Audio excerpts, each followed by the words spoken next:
ضرور یاد کر کے لکھیے. تو ماخذ کیا ہے اس کا؟ محمد خاتم النبیین صلی اللہ علیہ وآلہ وسلم، ان کی نعت کا جو ایک انتخاب ہے، مجموعہ ہے، اس سے یہ ایک نظم لے کر نعت جو ہے وہ آپ کی اس کتاب میں شامل کی گئی ہے. ہمارا جو طریقہ کار ہے شعر کی تشریح کا، پہلے بھی میں آپ کو بتا چکی ہوں کہ جب ہم نظم میں سے اشعار کی تشریح کرتے ہیں تو وہ ہم کس طرح سے کرتے ہیں. آپ کا جو بورڈ کا پیپر ہے اس کا سوال نمبر 1 بیٹا ہوتا ہے آپ کے ایم سی کیوز. آپ کے 15 ایم سی کیوز ہیں جو آپ کا سوال نمبر 1 ہے. آگے بات ہوئی آپ کے حصہ انشائیہ کی، سبجیکٹیو اگر آپ کا آ گیا، سبجیکٹیو کا جو پہلا سوال ہے لیکن وہاں پر وہ سوال نمبر 2 لکھا گیا ہوگا. کیوں؟ کیونکہ سوال نمبر 1 ہے آپ کے ایم سی کیوز. تو آپ کے سبجیکٹیو کویسچن پیپر کا، آپ کے بورڈ کے سبجیکٹیو کویسچن پیپر کا پہلا سوال ہے اشعار کی تشریح. جب میں نے آپ کو سارا پیپر یہاں لکھ کر بتایا تھا، اس کی مارکنگ جو ہے وہ بتائی تھی، اس کے کتنے نمبر کا کون سا سوال ہوگا، تب میں نے آپ کو یہ تفصیل سے بتا دیا تھا کہ بیٹا آپ کو 5 اشعار کی تشریح کرنی ہوتی ہے، 2 نمبر کی ایک شعر کی تشریح ہوتی ہے، تو ٹوٹل آپ کے 10 نمبر ہو گئے. کل 10 نمبر کی آپ کی اشعار کی تشریح ہوگی. حصہ نظم میں سے آپ کو 4 اشعار دیے جائیں گے جس میں سے آپ کو 3 اشعار تشریح کرنے ہیں، اور اسی طرح حصہ غزل میں سے 3 اشعار دیے جائیں گے جس میں سے آپ 2 اشعار کی تشریح کریں گے. تو چونکہ حصہ نظم میں سے آپ کو 3 اشعار آتے ہیں جن کی آپ کو تشریح کرنی ہے، تو بہت اچھی طرح سے اپنے حصہ نظم کو آپ تیار کریں گے. جب ہم نے حمد پڑھی تھی تب بھی میں نے آپ کو بتایا تھا کہ آپ کے لیے بہت آسانی ہو جاتی ہے اس طرح کی نظم میں، جیسے حمد ہے یا نعت ہے، کہ آپ اس میں قرآنی آیات، ان کا ترجمہ، احادیث جو ہیں ان کا ترجمہ، آپ وہ اس چونکہ وہ ریلیٹڈ ہیں اس سے، تو آپ وہ بھی اس میں لکھ سکتے ہیں. تو یہ ایک اضافہ ہو جاتا ہے آپ کے حوالے کے اشعار کے ساتھ ساتھ آپ کوٹیشنز بنا کر بھی ان کو لکھ سکتے ہیں.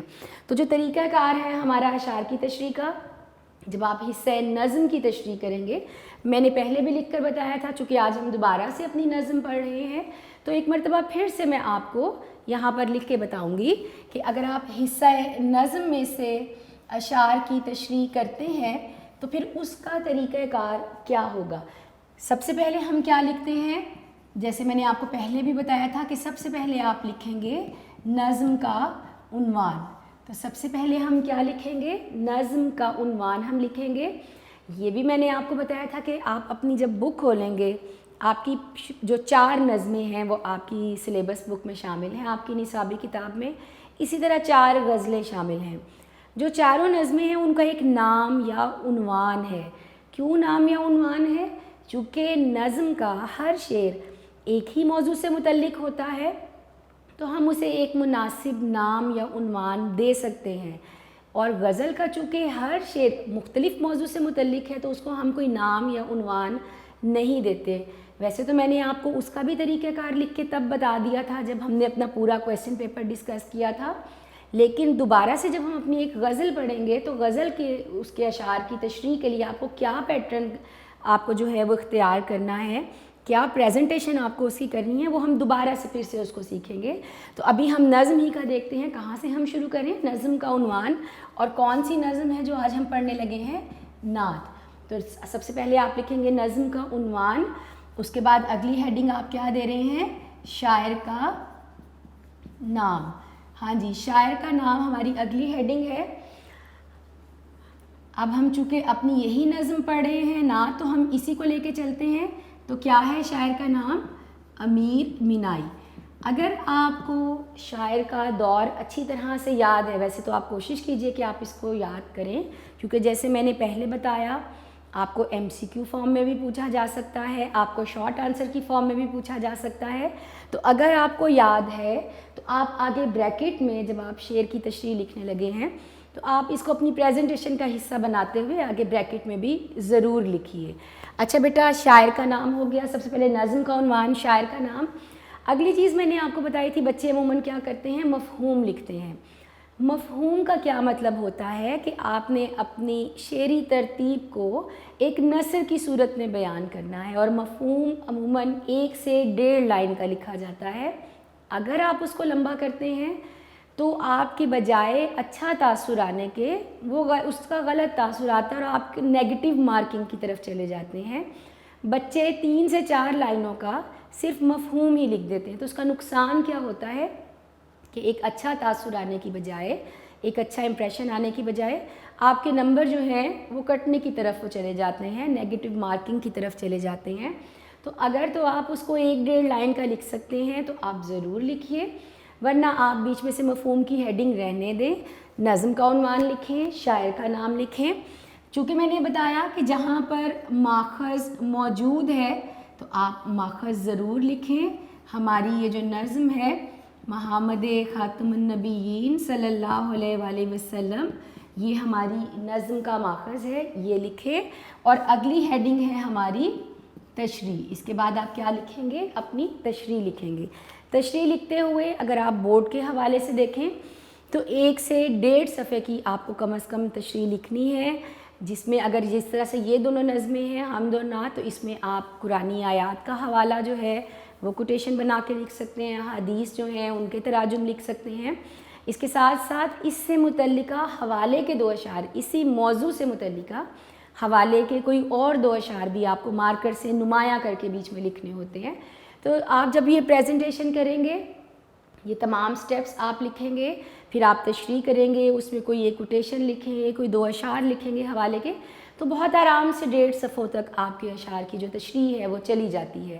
اگر آپ چھوٹی کر کے تشریح لکھیں گے، آپ نے جس صفحے سے شروع کی وہیں پہ آپ اس کو ختم کر دیں گے تو وہ پھر اتنا اچھا تاثر نہیں دیتی اور آپ کو زیادہ نمبر اس کے نہیں مل پائیں گے۔ تو کوشش کریں کہ آپ 1 صفحے سے آگے اپنی تشریح کو ضرور لے کے جائیں، اور کم از کم 1.5 صفحے کی آپ اپنی تشریح جو ہے وہ ضرور لکھیں۔ تو بیٹا یہ اس کا پروسیس ہے، یہ اس کا طریقہ کار ہے شعر کی تشریح کا، جو کہ آپ نے مارکر سے نمایاں کر کے یہ تمام چیزیں جو ہیں جو آپ تشریح کرنے سے پہلے لکھیں گے۔ تو ہماری نظم جو آج ہم پڑھیں گے وہ ہے نعت، اور ہمیشہ کی طرح جیسے میں سبق پڑھتے ہوئے بھی آپ کو بتاتی ہوں، اب نظم پڑھتے ہوئے بھی یہی کہ شاعر کا تعارف ہم کہاں سے شروع کریں گے؟ شاعر کے تعارف سے، کیونکہ یہ بہت اہم ہے شاعر کا تعارف۔ اس میں سے میں نے آپ کو بتایا تھا آپ کو مختصر جوابات اور MCQ دونوں پوچھے جا سکتے ہیں۔ تعارف کے بارے میں آپ کو پہلے بھی بتا چکی ہوں، مصنف کا تعارف ہو، شاعر کا تعارف ہو، یہ 3 حصوں پر مشتمل ہوتا ہے۔ 3 حصے کون سے بنتے ہیں اس کے؟ سب سے پہلا ہوتا ہے ذاتی زندگی سے متعلق، اس مصنف یا شاعر کی ذاتی زندگی سے متعلق، اس کی پیدائش، اس کے شہر سے متعلق، اس کی جو بچپن اس کا گزرا اس سے متعلق، اس نے کہاں کہاں تعلیم حاصل کی، تو اس کی ذاتی زندگی سے متعلق اس کا پہلا حصہ ہے۔ دوسرا حصہ اس کے کام کی خوبیاں، یعنی جو بھی اس کی شاعری ہے اس میں کیا کیا خوبیاں موجود ہیں، کون کون سی اس کے اندر اس نے اپنی گرامیٹیکلی چیزیں استعمال کی ہیں، کون سی خوبصورتیاں پیدا کی ہیں اپنی شاعری میں، اس کی خوبیاں کیا ہیں ان کو بیان کیا جاتا ہے۔ اور سب سے آخری جو حصہ ہے، تیسرا حصہ اس کی خدمات سے متعلق۔ اب یہاں خدمات سے مراد کیا ہے؟ اس کی تصانیف، چند ایک مشہور تصانیف کے نام آپ کو دیے جاتے ہیں، وہ بھی آپ کو بہت اچھی طرح سے یاد رکھنے ہیں۔ تو تینوں حصوں میں سے آپ سے کوئی بھی چیز MCQ یا پھر شارٹ کی صورت میں آپ سے پوچھی جاتی ہے۔ تو یہاں بھی اب ہم پہلے جو شاعر کا تعارف ہے ہم اس سے شروع کریں گے اور ہم اس کو پڑھنا شروع کریں گے۔ امیر مینائی نصیر الدین حیدر شاہ اودھ کے عہد میں لکھنؤ میں پیدا ہوئے۔ پہلے بھی جب ہم نے پڑھا اس میں، اس سے پہلے ہم نے مولانا الطاف حسین حالی کی نظم پڑھی تھی حمد، اس میں بھی بادشاہ کا ذکر آیا کہ ان کے جو اجداد تھے وہ کس بادشاہ کے دور میں، جب بادشاہ ہندوستان پہ حکومت کرتا تھا تو کس بادشاہ کے دور میں ان کے اجداد ہندوستان آئے تھے۔ اور تب بھی میں نے آپ کو بتایا تھا کہ بیٹا اس کا مقصد کیا ہے کہ آپ کو ان کے دور کا صحیح اندازہ لگانے کے لیے، کہ چونکہ تاریخ میں بادشاہوں کے جو ادوار ہیں وہ تاریخ کے ساتھ موجود ہیں، اگر ہم ہسٹری دیکھیں، تاریخ دیکھیں تو ان کی تاریخ، ان کے دور، ان کے سن جو ہیں وہ تاریخ میں موجود ہیں، تو اس دور اور اس وقت کا صحیح اندازہ لگانے کے لیے ہم یہاں پر اس بادشاہ کا جو آپ کی کتاب میں ذکر کر دیا جاتا ہے تاکہ زیادہ بہتر اس دور کا جو اندازہ ہے وہ لگایا جا سکے۔ تو امیر مینائی ہندوستان کا جو شہر ہے لکھنؤ، وہاں پر پیدا ہوئے، اور کب پیدا ہوئے؟ جب وہاں پر نصیر الدین حیدر نام کا ایک جو بادشاہ ہے جو اودھ کا حکمران تھا، وہ وہاں پر حکومت کرتا تھا، وہاں پر اس دور میں یہ لکھنؤ میں پیدا ہوئے۔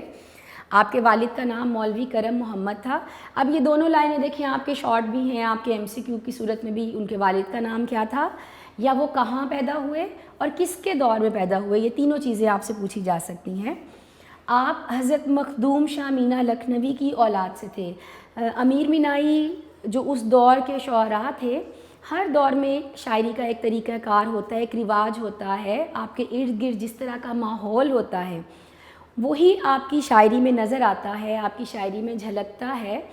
امیر مینائی چونکہ ایک ایسے خاندان سے تعلق رکھتے تھے جن کا تعلق دین سے تھا، تصوف سے تھا، جو بزرگان دین کا ایک سلسلہ ہوتا ہے، اس سلسلے سے ان کا تعلق تھا، اس خاندان سے ان کا تعلق تھا۔ یہی وجہ ہے کہ ان کی شاعری میں جو اس دور کا ایک خاصہ تھا، وہ دور ایسا دور تھا جس میں غزل کا رواج بہت زیادہ تھا، غزل لکھی جاتی تھی، اور غزل کا ایک مخصوص موضوع ہوتا ہے جو کہ مجازی، یہ میں نے آپ کو پہلے بھی بتایا تھا، عشق حقیقی سے کیا مراد ہے، عشق مجازی سے کیا مراد ہے۔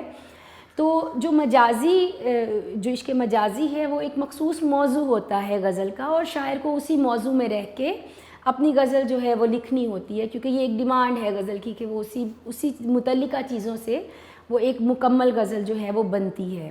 تو عشق محبت کے موضوعات، محبوب کے حسن کی تعریفیں، جدائی کے رونے، تو یہ اس دور کا ایک خاصہ تھا، سمجھ لیں ایک رواج تھا اس دور میں، عشقیہ شاعری کا اور غزل لکھنے کا ایک رواج تھا۔ تو اس دور میں امیر مینائی کا شمار ان شاعروں میں ہوتا ہے جنہوں نے نظم کی طرف جو ہے وہ رجحان کیا۔ حالی بھی ایسے ہی شاعروں میں شامل تھے کہ جنہوں نے اس پرانے طریقے کو ترک کیا، خاص طور پر وہ عشقیہ غزل کا جو ایک طریقہ کار تھا، اور انہوں نے زندگی کے حقیقی موضوعات کو اپنی شاعری کا موضوع بنایا۔ انہوں نے مذہب پر لکھا، تصوف پہ لکھا، موسموں پہ لکھا، فطرت پر لکھا۔ بالکل اسی طرح امیر مینائی چونکہ ایک بزرگان دین کے سلسلے سے چلے آ رہے تھے، ان کا خاندان جو تھا وہ اس طرح کا تھا کہ جن کا تصوف کے ساتھ بہت گہرا تعلق تھا، تو وہی چیز ہمیں ان کی شاعری میں بھی جھلکتی ہوئی نظر آتی ہے۔ تو انہوں نے بہت سی نعتیں لکھی، حمدیہ کلام بھی بہت لکھا، نعتیں بھی بہت لکھی۔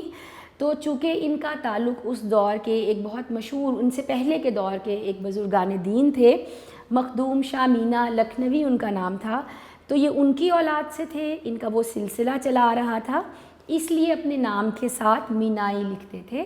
تو اسی مناسبت سے، اپنے خاندان کی مناسبت سے انہوں نے اپنے نام کے ساتھ مینائی لکھا، تو امیر مینائی اس مناسبت سے ان کا مکمل نام ہوا۔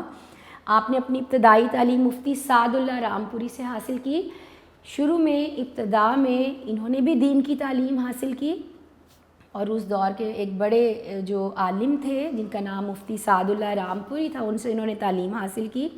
بعد ازاں اس کے بعد تعلیم کی تکمیل کے لیے علماء فرنگی محل کے مدرسے میں داخل ہوئے، ایک بہت بڑا اس دور کا ادارہ تھا، وہاں پر انہوں نے اپنی باقی کی تعلیم مکمل کی۔ منشی مظفر علی اسیر سے شاعری میں اصلاح لی۔ پہلے بھی میں نے آپ کو بتایا تھا اصلاح لینے سے مراد کیا ہے، کہ جب کوئی شاعری شروع کرتا ہے، جب کوئی شاعری سیکھنی شروع کرتا ہے، تو اس سے پہلے جو کوئی مشہور شاعر ہے، جو بہترین شاعر ہے، تو اپنی شاعری کو بہتر کرنے کے لیے، اس کی اغلاط کو درست کروانے کے لیے کسی بڑے شاعر سے، جو عموماً شاعری شروع کرتے ہیں لوگ، تو وہ ان کی شاگردی اختیار کرتے ہیں تاکہ ان کی رہنمائی میں اپنی شاعری کو مزید بہتر کر سکیں۔ تو اس دور میں منشی مظفر علی اسیر کے نام سے ایک شاعر تھے، ان سے انہوں نے شاعری میں اصلاح لی۔ کم عمری میں ہی شاعری میں بلند مقام حاصل کیا، اور بہت چھوٹی عمر میں بہت بلند، بہت بڑا مقام حاصل کیا شاعری میں۔ ابھی آپ کی عمر 20 سال تھی کہ نواب واجد علی خان نے اپنے دربار میں طلب کیا اور کلام سنا۔ اس دور کے بہت بڑے نواب تھے نواب واجد علی خان۔ ایک بہت اعزاز کی بات سمجھی جاتی تھی کہ جب آپ کی شاعری بہت پسند آتی تھی، جب آپ مشہور ہو جاتے تھے، بڑی بہترین شاعری ہوتی تھی، تو دربار سے وابستہ ہونا، جب آپ کو امراء یا نواب یا اس دور کا جو بادشاہ ہے وہ آپ کو اپنے دربار میں طلب کرتا ہے اور آپ کی شاعری سنتا ہے، تو یہ ایک بہت بڑے اعزاز کی بات سمجھی جاتی تھی اور ایک بڑا شاعر ہونے کی نشانی تھی۔ تو بہت کم عمری میں ہی انہوں نے بہت بہترین شاعری کی اور دربار تک ان کی رسائی جو ہے وہ ہو گئی، اور وہاں پر یہ جا کر اپنی شاعری سنایا کرتے تھے۔ 42 سال رامپور کے نواب یوسف علی خان اور نواب کلب علی خان کے استاد رہے۔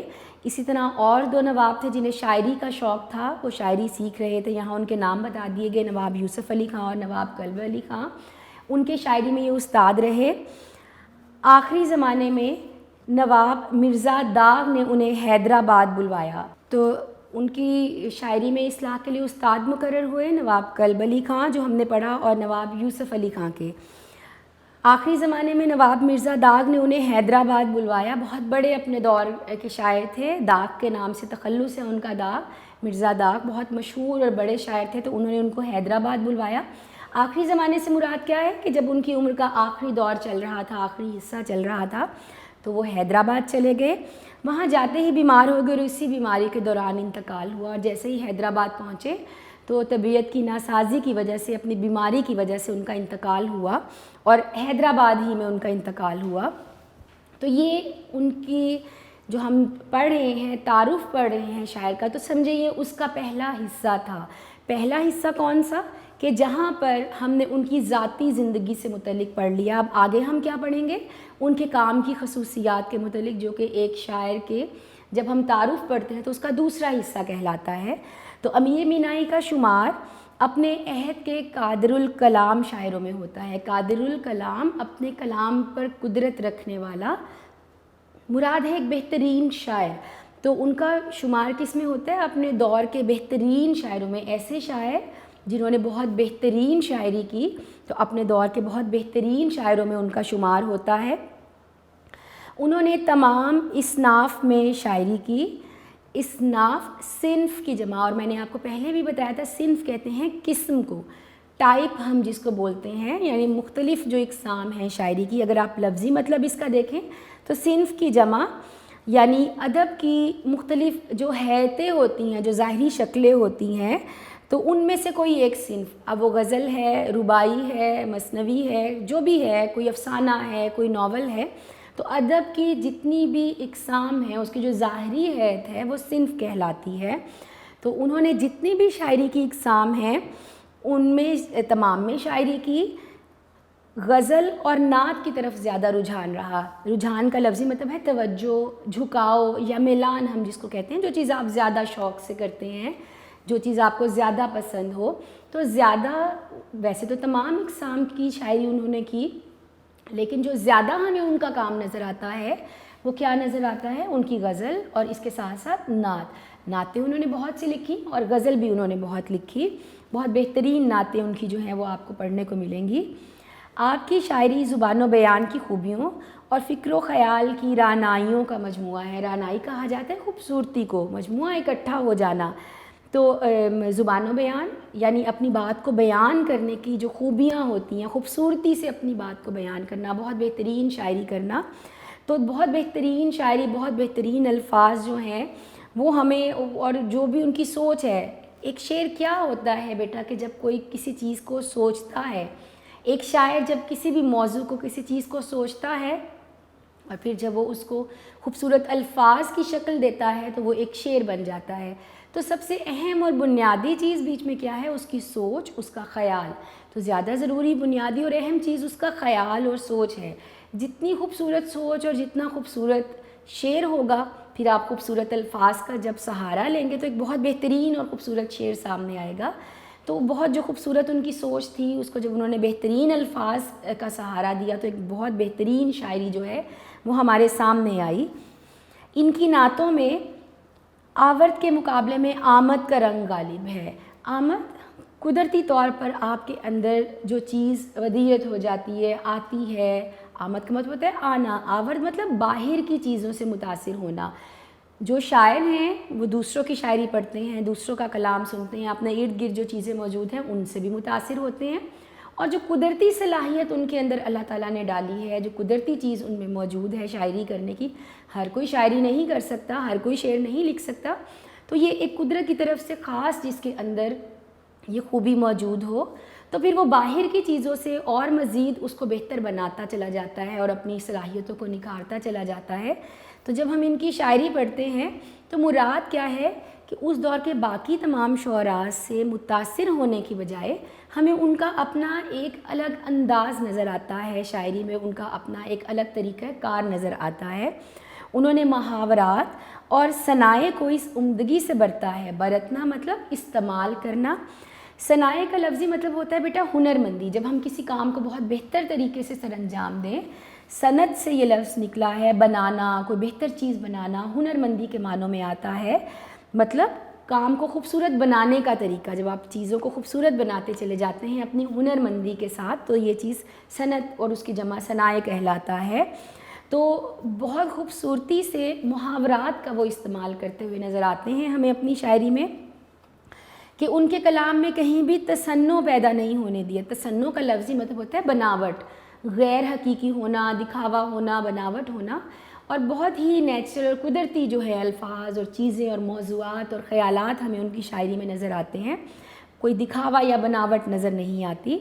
انہوں نے الفاظ و تراکیب کا استعمال بھی محتاط ہو کر کیا، اور جو مختلف تراکیب یعنی نئے نئے الفاظ بنانا، مختلف چیزوں کو استعمال کرنا، جب آپ اپنی شاعری میں صنعت تضاد کا استعمال کرتے ہیں، جب آپ اپنی شاعری میں کسی محاورے کا استعمال کرتے ہیں، قافیہ ردیف استعمال کرتے ہیں، تو انہوں نے بہت احتیاط کے ساتھ تمام چیزوں کو استعمال کیا، اور حتی الامکان سادگی اور روانی کا پہلو پیش نظر رکھا۔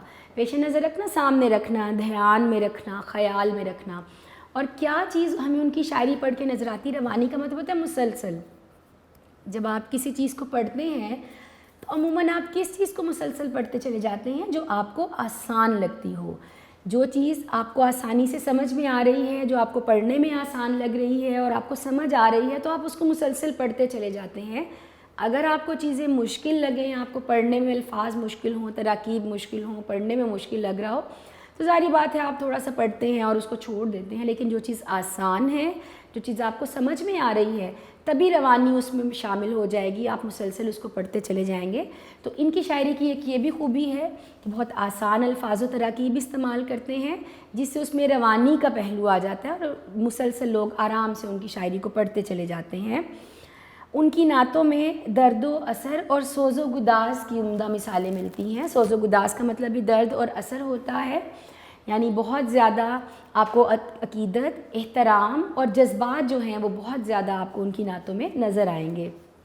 ان کی تصانیف میں آخری حصہ ہے شاعر کے تعارف سے متعلق، یہ آخری حصہ ہے جو اب ہم پڑھنے لگے ہیں، تو یعنی ان کی کچھ تصانیف کے نام، ان کی چند خدمات کے نام جو ہم یہاں پر پڑھنے لگے ہیں۔ تو ان کی تصانیف میں تصنیف کی جمع یعنی ان کی خود کی لکھی ہوئی جو کتابیں ہیں، تو ان کی تصانیف میں 2 عشقیہ دیوان میرات الغیب اور صنم خانہ عشق، اور ایک نعتیہ دیوان محمد خاتم النبیین صلی اللہ علیہ وآلہ وسلم، جو ماخذ بھی ہے آپ کی نظم کا، جیسے میں نے یہاں پر لکھا، اس کتاب سے آپ کی یہ نظم لے کر آپ کی نصابی کتاب میں شامل کی گئی ہے، تو یہ آپ کی نظم کا ماخذ بھی ہے، یہیں سے آپ کی اسی کتاب کا جو ذکر آیا، یہیں سے آپ کی یہ نظم لی گئی ہے، یہ شامل ہیں۔ انہوں نے شاعروں کا ایک تذکرہ انتخاب یادگار کے نام سے مرتب کیا ہے۔ مرتب کرنا، ترتیب دینا، یعنی اور شاعروں کے بارے میں جو ذکر ہے، ان کی شاعری یا ان کی زندگی سے متعلق جو ایک ترتیب دے کر دوبارہ سے انہوں نے لکھی ایک کتاب جو انتخاب یادگار کے نام سے موجود ہے۔ ان کا ناتمام لغت، اچھا بیٹا لغت کس کو کہا جاتا ہے؟ ڈکشنری کو، جو آپ ڈکشنری ہیں جس میں مشکل الفاظ کے معنی لکھے جاتے ہیں، تو وہ ڈکشنری جو ہے وہ اردو میں لغت کہلاتی ہے۔ انہوں نے ڈکشنری بھی لکھی، لغت بھی لکھی، تو ان کا جو ناتمام لغت ہے، جو لغت انہوں نے لکھا امیر اللغات، وہ بھی ان کا ایک علمی کارنامہ ہے۔ مکمل تو نہیں کر سکے وہ اس کو اپنی زندگی میں، لیکن انہوں نے لکھی اور اس نام سے امیر اللغات کے نام سے موجود ہے، تو یہ بھی ان کا ایک بہت بڑا اور اہم کارنامہ ہے۔ تو بیٹا ہم نے شاعر کا تعارف جو ہے وہ ہم نے پڑھ لیا، جس کا پہلا حصہ اس کی ذاتی زندگی سے متعلق، دوسرا ان کے کام کی خوبیوں، اور پھر آخر میں ہم نے پڑھا ان کی تصانیف کے متعلق، ان کی چند ایک خدمات کے متعلق۔ تو آپ نے اس کو بہت اچھی طرح سے یاد کرنا ہے۔ میں نے آپ کو پہلے بھی بتایا تھا کہ آپ نے یہ بالکل نہیں سمجھنا کہ اگر مصنف کا تعارف ہے سبق سے پہلے، یا اگر شاعر کا تعارف ہے نظم یا غزل سے پہلے، تو یہ آپ کو اتنا امپورٹنٹ نہیں ہے اور آپ نے اس کو نہیں کرنا، تو ایسا نہیں ہے بیٹا۔ اس میں سے آپ سے MCQ بھی پوچھا جاتا ہے۔ جب میں نے MCQs آپ کو ڈیوائڈ کر کے بتائے تھے کہ آپ کے حصہ نثر میں سے اتنے آئیں گے، حصہ نظم میں سے اتنے آئیں گے، حصہ غزل میں سے اتنے آئیں گے، زبان و بیان کے اتنے آئیں گے، تو وہ جو حصہ نظم اور غزل میں سے آپ کو 3 سے 4 MCQ آتے ہیں، وہ تعارف میں سے بھی ہو سکتے ہیں اور نظم اور غزل میں سے بھی ہو سکتے ہیں، اس لیے اس کو آپ بہت اچھی طرح سے یاد کریں گے۔ تو اب بیٹا آگے ہم اپنی نظم شروع کریں گے۔ ہم جو نظم اپنی نعت پڑھنے لگے ہیں، ہم اپنی نظم شروع کریں گے. اپنی نظم کا پہلا شعر ابھی جو ہے وہ ہم شروع کریں گے. یہاں پہ میں لکھتی ہوں جیسے ہم نے پہلے بھی پڑھا تھا. شعر لکھ کے اس کے جو مشکل الفاظ جو آپ کو لگیں گے ان کے معنی ہم ساتھ ساتھ جاننے کی کوشش کریں گے اور پھر سمجھنے کی کوشش کریں گے کہ اس سے مراد کیا ہے شاعر کی. تو ہمارا پہلا شعر ہے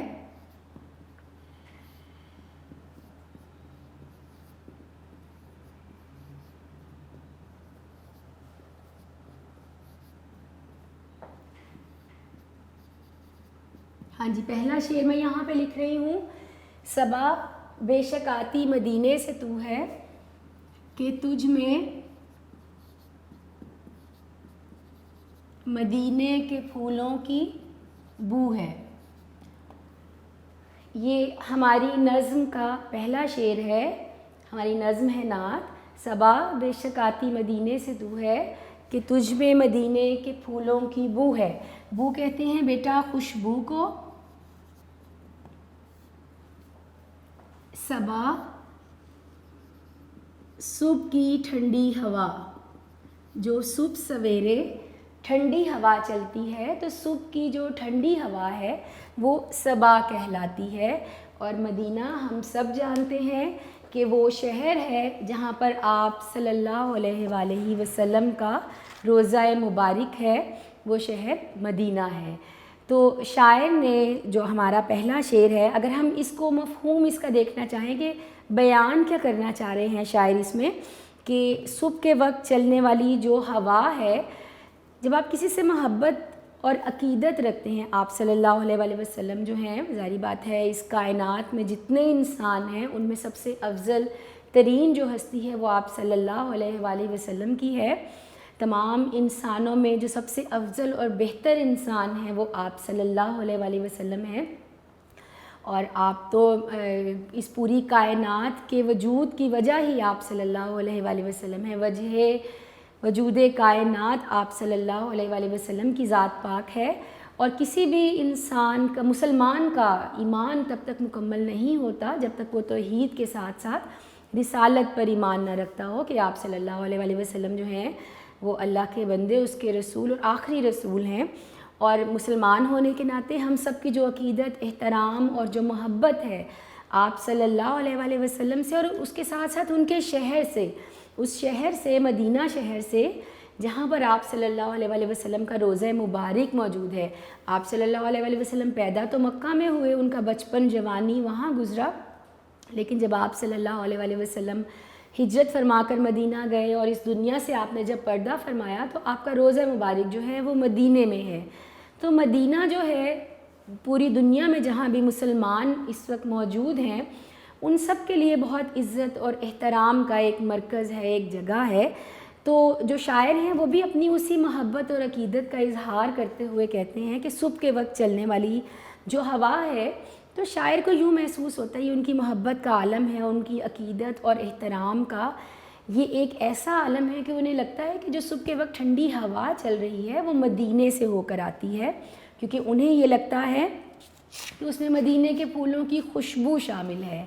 ویسے بھی یہ قدرت کا ایک قانون ہے کہ صبح کے وقت جب صبح سویرے جب رات کی تاریکی ختم ہو جاتی ہے، دن کا اجالا آتا ہے، تو فطرت کے جو قوانین ہوتے ہیں اس میں سے ایک یہ قانون ہے کہ اس وقت ہوا ضرور چلتی ہے.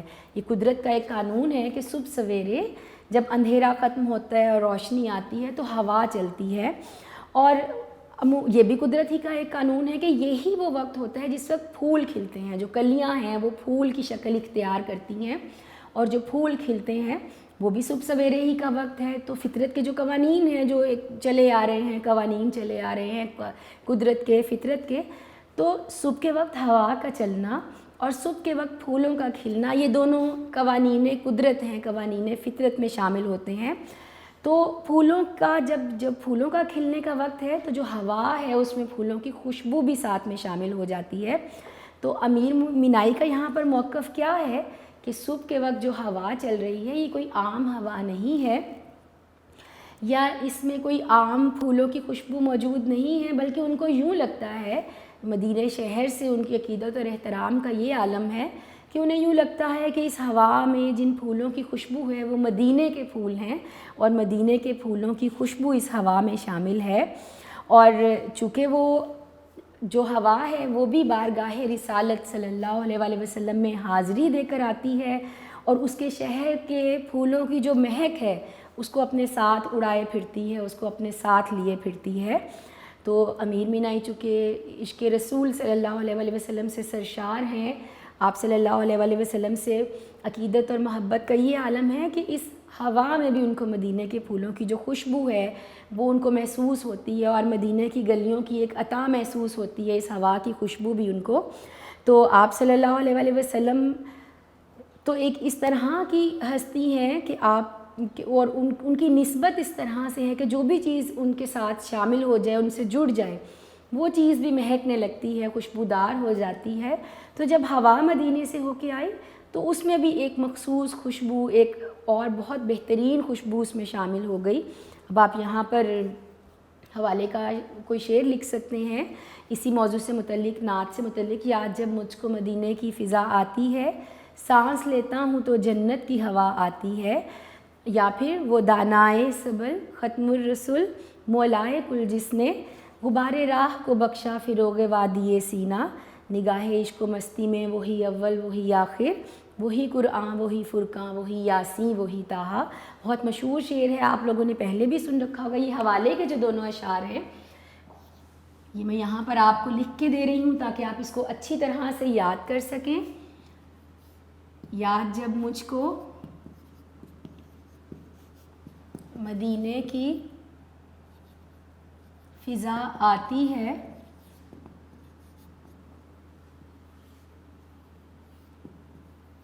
سانس لیتا ہوں تو جنت کی ہوا آتی ہے۔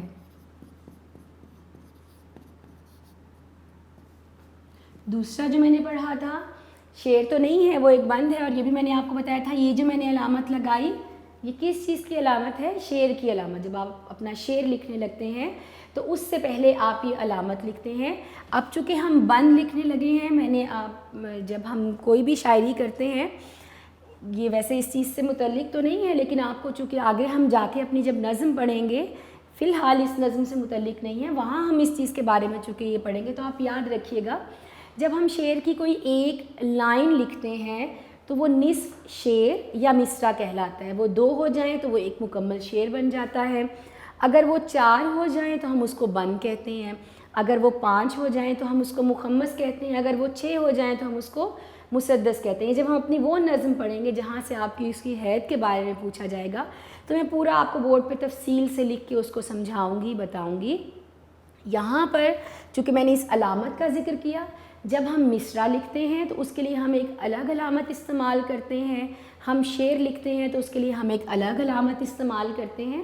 تو اس لیے یاد رکھیے اس علامت کا مطلب کیا ہے کہ آپ نے اپنا شعر لکھا۔ جب ہم بند لکھتے ہیں یعنی 4 مصروں پر جو ہمارا مشتمل ہے اس کے ساتھ پھر ہم کوئی علامت نہیں لکھتے۔ اب یہاں پر میں چونکہ آپ کو حوالے کا وہ لکھ کے بتانے لگی ہوں بند جو آپ حوالے کے اشعار کے طور پر استعمال کریں گے۔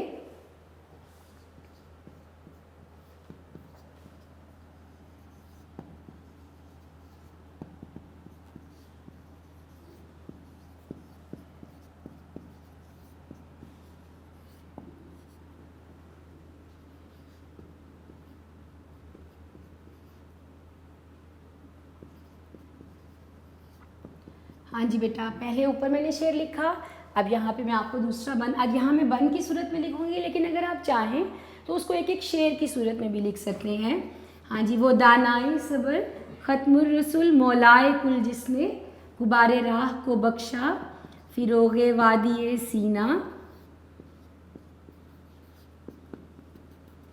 نگاہ عشق و مستی میں، یہ شعر تو آپ نے بہت مرتبہ سنا ہوگا، نگاہ عشق و مستی میں وہی اول وہی آخر، وہی فرقاں